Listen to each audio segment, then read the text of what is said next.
En 1896, de riches gisements aurifères furent découverts au nord du Canada, dans la région du Klondike.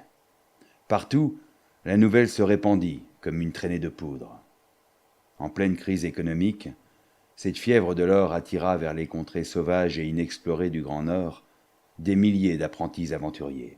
Ils devaient affronter une nature hostile, vaincre la solitude, la faim, le scorbut, et surtout faire face à un ennemi redoutable et impitoyable, le froid.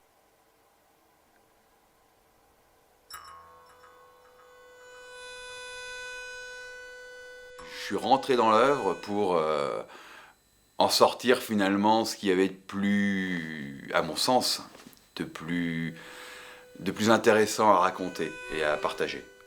Des jours que tu n'as pas vu le soleil, mon ami. Le chien le sait bien, lui, que ce n'est pas un temps pour voyager. Son jugement de chien est bien plus juste que ton orgueilleux jugement d'homme. Il ignore tout des thermomètres, mais son instinct d'animal lui dit bien qu'il ne fait pas moins 45 degrés, mais moins 60. Le chien souhaite le feu.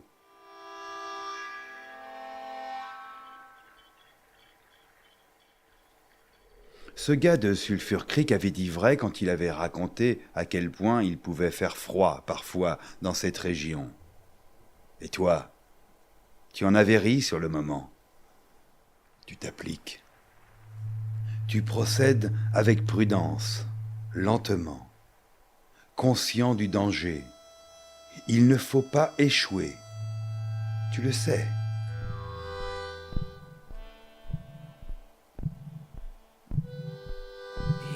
Et puis la musique, en fait, qui au départ, elle est hyper discrète.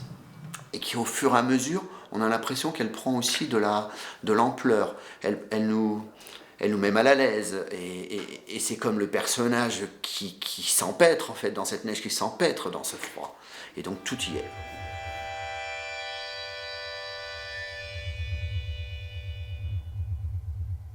Plonger tes mains dans ces entrailles tièdes pour les réchauffer. Ensuite, tu pourras rallumer un feu. L'absence de sensation dans tes pieds te prive du contact avec le sol. Ils sont gelés.